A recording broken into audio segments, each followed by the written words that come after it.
Agri-Challenge, le magazine de l'entrepreneuriat agricole et du développement durable. La Banque agricole du Niger, Bagri, sponsor officiel d'Agri-Challenge.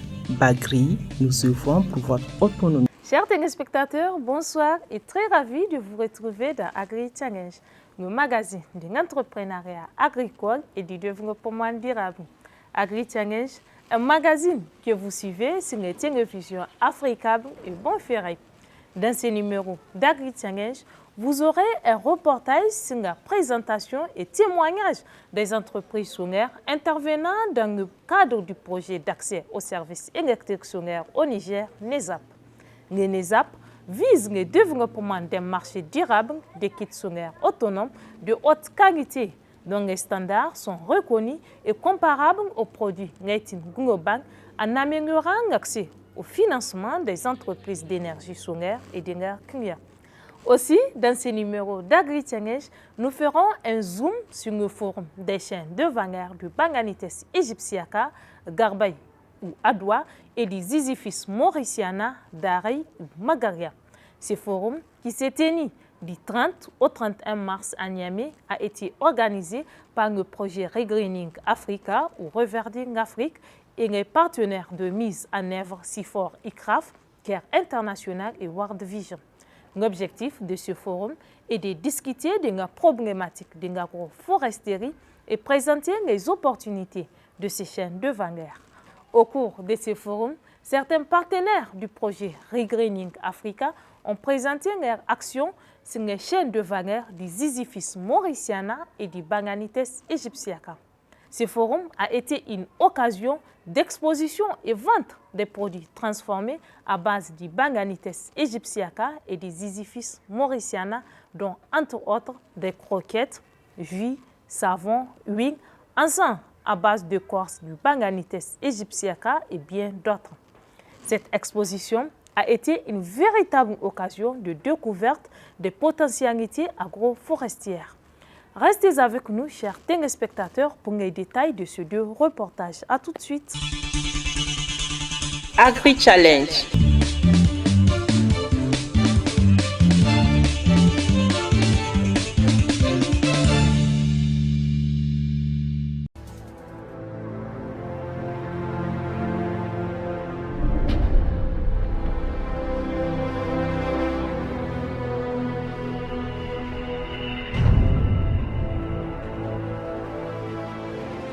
C'est vrai, il y a eu des communications sur le projet NESAP. Donc l'objectif était d'aider effectivement les entreprises à prospérer dans le domaine de leurs activités.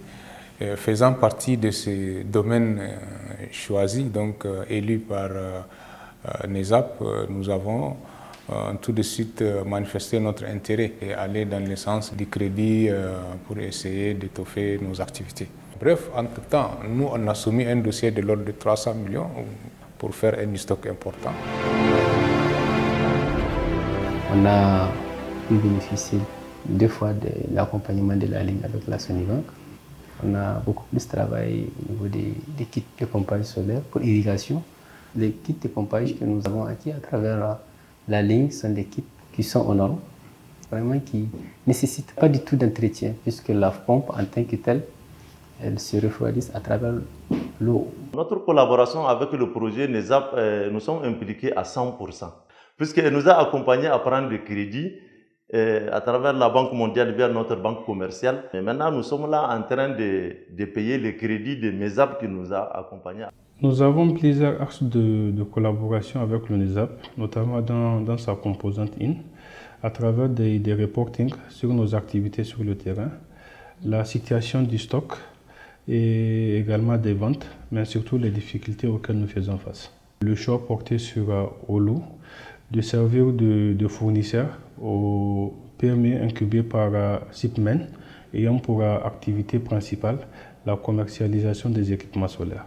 Le NESAP nous a ouvert une ligne de crédit à travers ses banques partenaires depuis 2019. Et c'est là pour que les ruraux puissent bénéficier davantage des équipements solaires. Premièrement, ils ont accordé à mon entreprise un crédit de 5 millions de francs CFA, remboursable à 2 millions chaque mois. Après cela, ils nous ont accordé un deuxième crédit de 200 millions de francs CFA. Avant, nous ne disposons pas assez de moyens pour commander des kits solaires de bonne qualité. Et maintenant, cela est bien possible grâce à cette ligne de crédit. Nous pouvons satisfaire la demande de nos clients, notamment les ruraux. Talbis est une grande entreprise. On est arrivé à être à un certain moment deuxième en termes de représentation de l'orange en fait, au Niger, en termes d'importation des pommes solaires de qualité supérieure.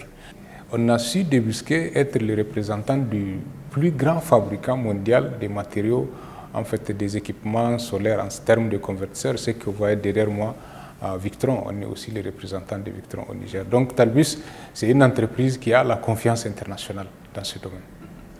La particularité de l'entreprise de la société Benadia, c'est que nous importons des kits solaires, Sanking qui a 3 ampoules et un port pour les charges de portables. Et en même temps, ces kits, ils sont de 3 catégories. Et que ces kits aussi, nous avons 2 modes de paiement. Nous avons le paiement cash et encore nous avons le paiement par tranche. Et nous avons même fait de différents points de vente à l'intérieur du pays, tels qu'à Agadez, à Tanout, à Dosso, nous avons à Koni, nous avons un peu partout dans les quartiers et dans le village. Consultation Plus est une société créée en 2009. Nous assurons l'expertise et la réalisation des projets dans le domaine des énergies renouvelables. Nous assurons la réalisation des projets dans le domaine des kits solaires et des systèmes au niveau des pompes solaires pastorales. Et nous assurons la réalisation des projets dans les centrales solaires autonomes et en autoconsommation sans stockage aussi. Olu Niger est une filiale du groupe Olu Solar d'origine américaine, dont le siège Afrique francophone est basé à Dakar. Nous sommes présents dans 4 des 8 régions du pays. Notre gamme de produits certifiés Lighting Global, devenu Vexasol, ISO 9001 de 2008, est composé de kits lampes solaires, de ventilateurs solaires, de tondeuses solaires, des radios solaires, des télévisions solaires accompagnées de 6 lampes. Notre entreprise est dénommée Mataba. Nous travaillons avec les équipements électroniques et solaires. Parmi les équipements solaires, nous disposons des pompes solaires et batteries de volts. Ce sont des kits qui disposent des batteries intégrées avec beaucoup d'autonomie. Ceux dont les ruraux peuvent utiliser sont les lampes solaires à radio qui sont en même temps chargeables et qui fonctionnent à l'aide d'un petit panneau solaire. Au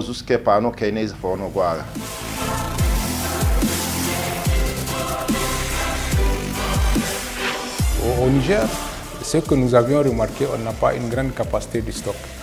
Vous allez voir les gens qui arrivent à avoir du marché, ils importent les matériels parce qu'il n'y a pas un stock important qui peut leur faciliter de faire ça au Niger. Ou bien même les particuliers, ils veulent acheter des équipements solaires, mais ils n'en ont pas parce que sur le marché nigérien, il n'y a pas de disponible.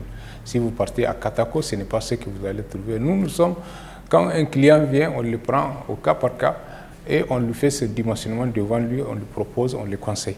C'est une très bonne chose que NESAP soit là. Ça nous permettra de faire un grand stock.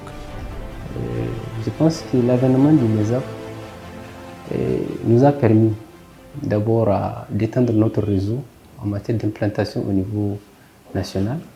Avant, nous avons un seul bureau à Niamey.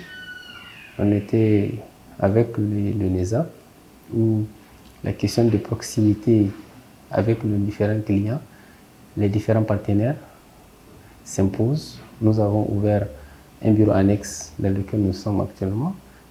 Le bureau annexe qui permet de gérer les activités de la région de Tillabéri et d'Osso. Nous avons ouvert un bureau à Tawa pour coordonner les activités de Tawa et Agadez. Et nous avons un autre bureau à Zender pour les activités de la région de Zender et d'Ifa. Nous avons un autre bureau à Maradi qui gère les activités de la région de Maradi. Nous sommes dit, on ne peut pas assurer un service après-vente efficace sans être à côté des bénéficiaires.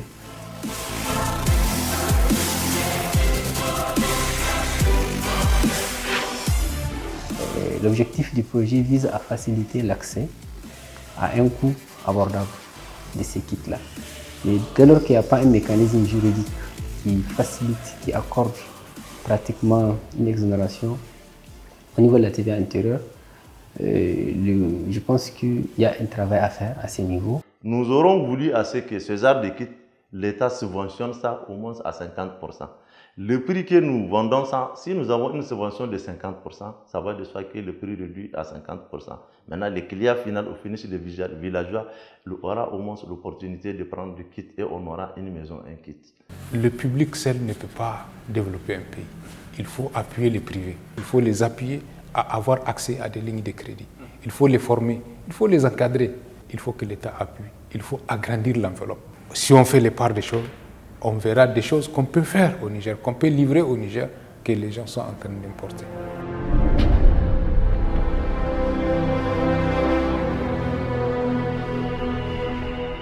Composante 1 du NISAP pour la vulgarisation des kits solaires autonomes de qualité au Niger.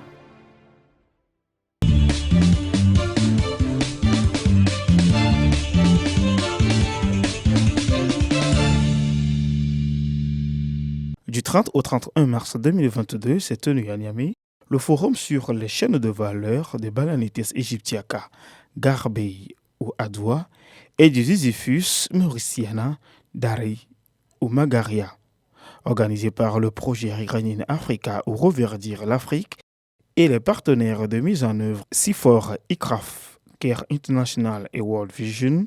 Ce forum a regroupé les acteurs des chaînes de valeur arboricoles au niveau bailleur projet, services techniques de l'État, institutions de microfinance, entreprises et particuliers qui interviennent dans ce domaine. Ce forum a rassemblé divers acteurs de la chaîne de valeur.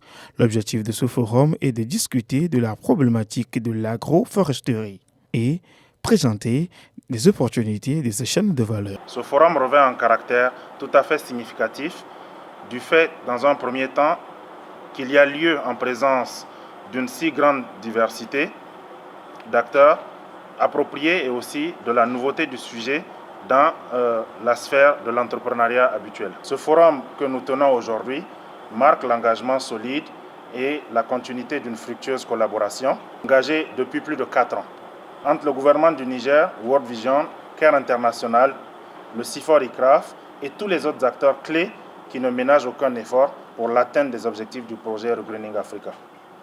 Grâce à cette collaboration, plus de 50 000 hectares de terres dégradées ont été restaurés avec des techniques innovantes et prometteuses dont la régénération naturelle assistée, la RNA, et plus de 34 000 ménages dans les zones de Walam, Simiri et Hamdalay ont été touchés et voient quotidiennement leur vie s'améliorer. Cela a permis de contribuer à l'amélioration du bien-être des communautés les plus vulnérables, dont les enfants et les femmes sont les plus affectés. En effet, l'accès des produits agroforestiers au marché et le développement des chaînes de valeur de ce secteur sont très importants pour l'atteinte de l'ambition de reverdissement et la souveraineté alimentaire et nutritionnelle tant recherchée. Pendant 5 ans, le projet Regreening Africa a soutenu des interventions de développement de chaînes de valeur sur les sites cibles du projet. C'est pour créer des opportunités de mise en réseau et un climat de gagnant-gagnant en faveur des acteurs des chaînes de valeur, notamment du Ziziphus mauriciana et du Balanites Aegyptiaca au Niger, que ce forum national sur les chaînes de valeur a été initié.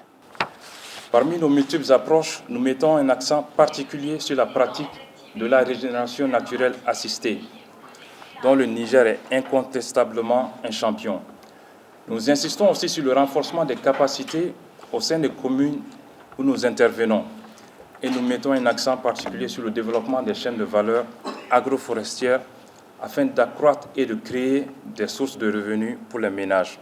Le projet Regreening Africa est un projet financé par l'Union européenne.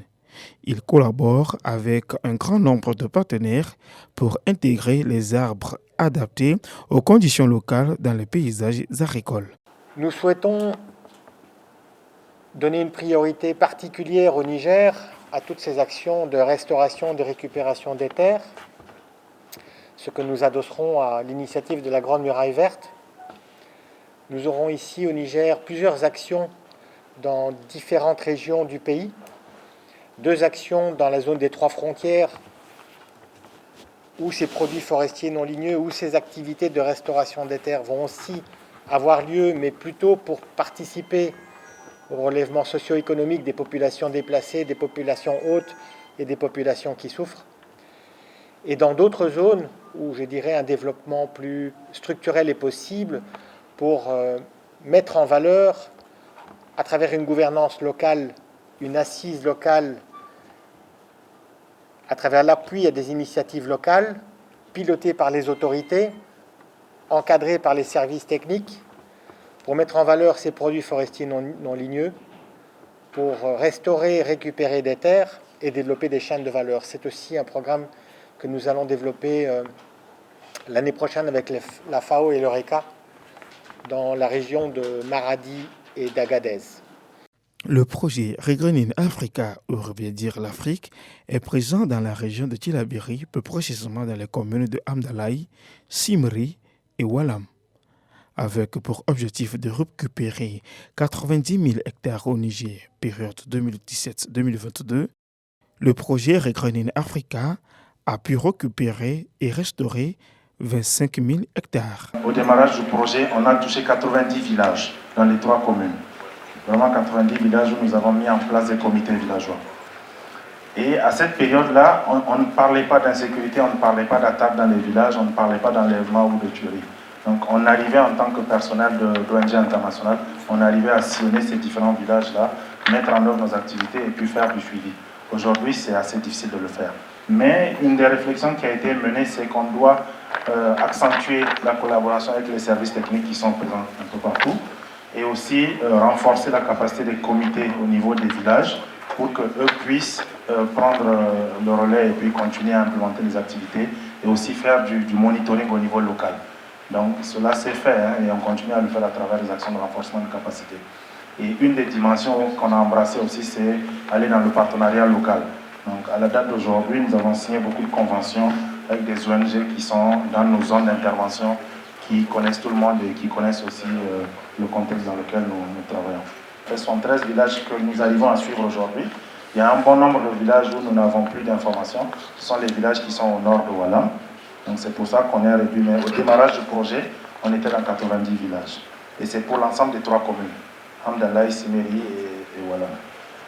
Il y a un décret spécifique sur la RNA aujourd'hui qui, je sais que c'est un peu timide, mais qui est en train de faire l'objet de vulgarisation et qui est déjà très bien apprécié dans le monde rural.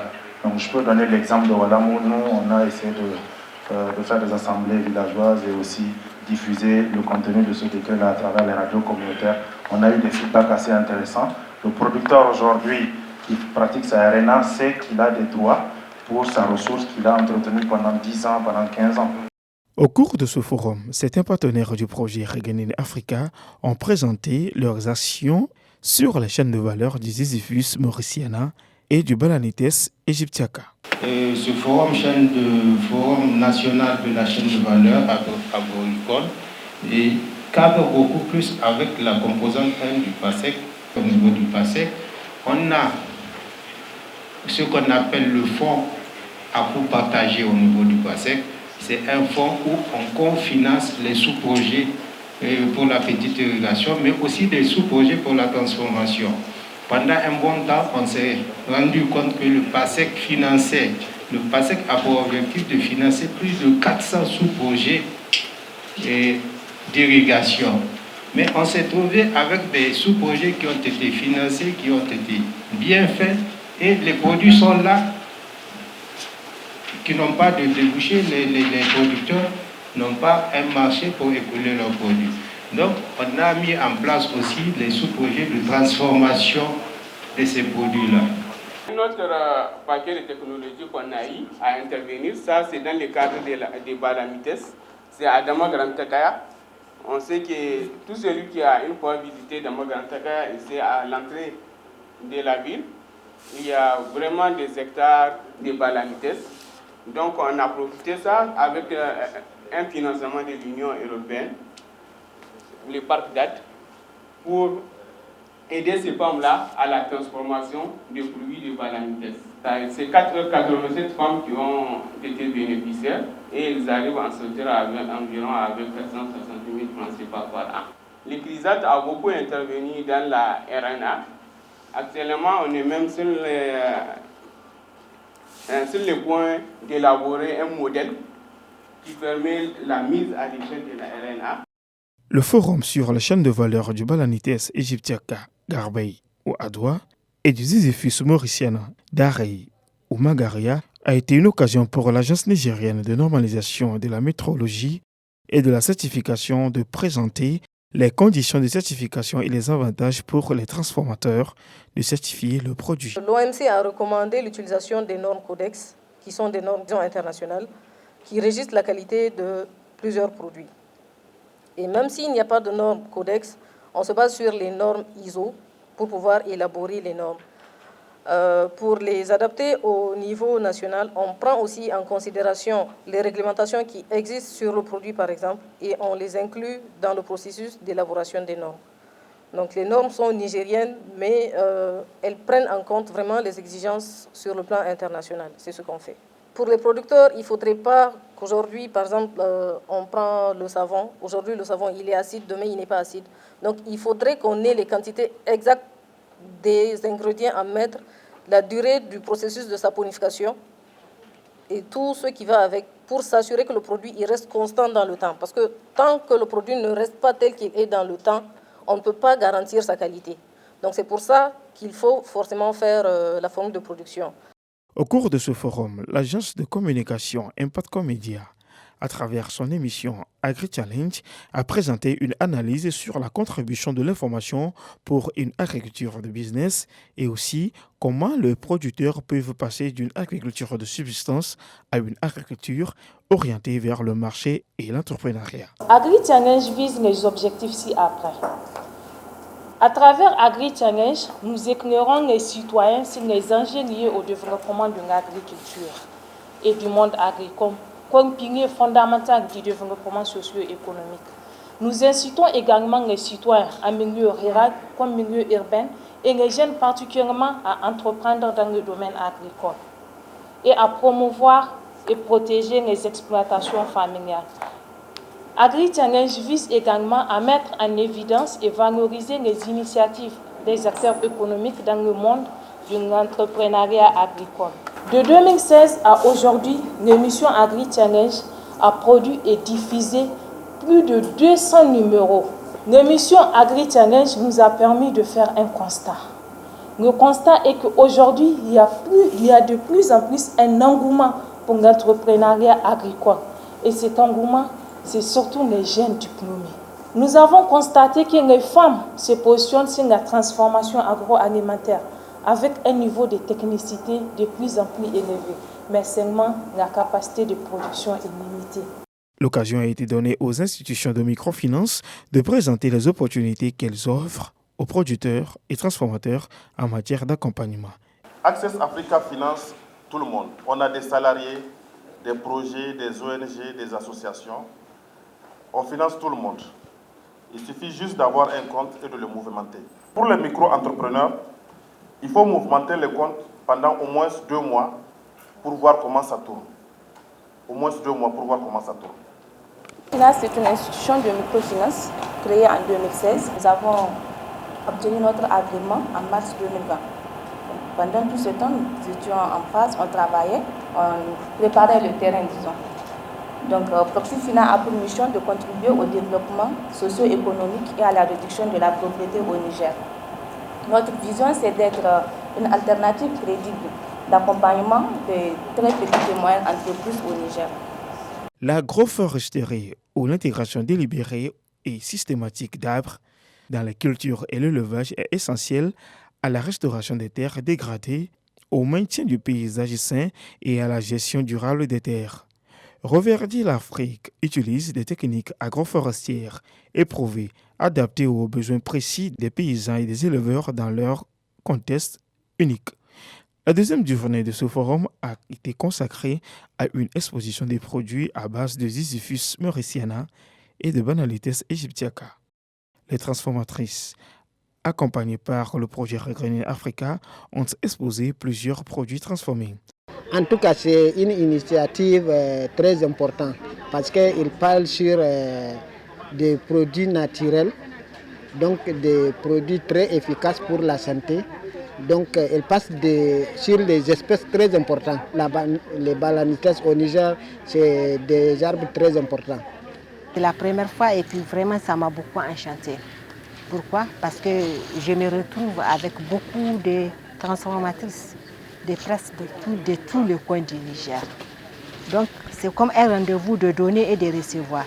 Moi, je l'ai amené et que vraiment, je suis en train d'apprendre aussi beaucoup de choses avec les autres transformatrices. La journée d'exposition a été une occasion pour les visiteurs de découvrir les potentialités agroforestières, notamment le Ziziphus mauriciana et le Balanites aegyptiaca. Avant peut-être que je ne vienne à cette exposition-là, j'avais une dame qui m'a vendu des produits, du thé de moringa que j'ai beaucoup apprécié. Alors le jour où j'ai appris qu'il y a cette exposition qui va se dérouler ici à Niamey, j'ai pris contact avec la bonne dame. Je dis que je suis agréablement surpris puisque je ne l'ai pas trouvée toute seule.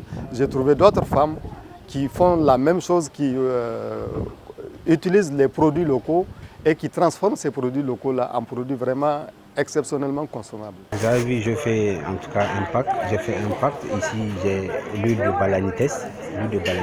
Donc, j'ai aussi le savon du balanites. J'ai le thé du moringa.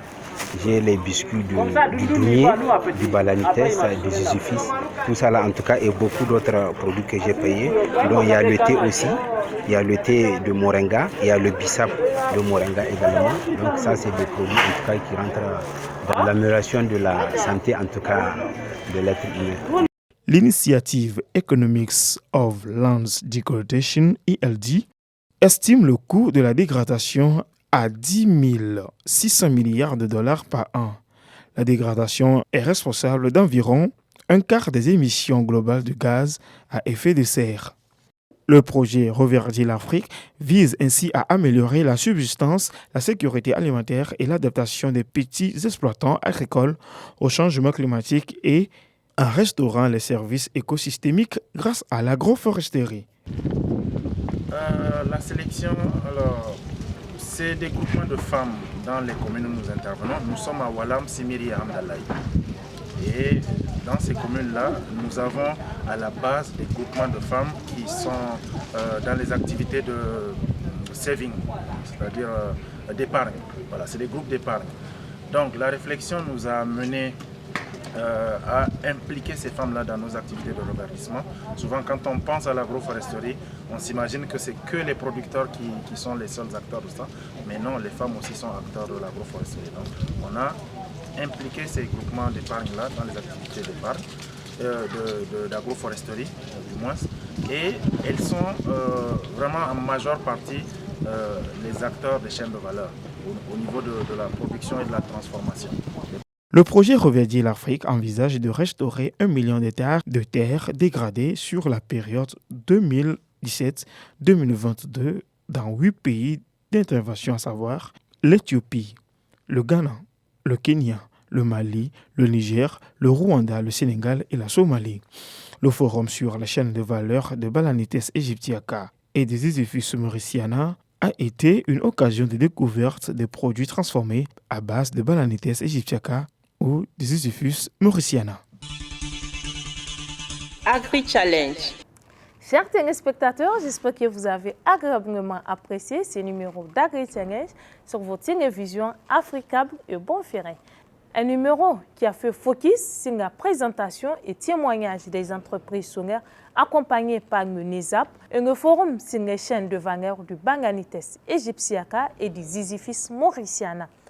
Nous vous invitons à écouter notre radio Challenge FM sur la 96.6 MHz, la radio des entrepreneurs.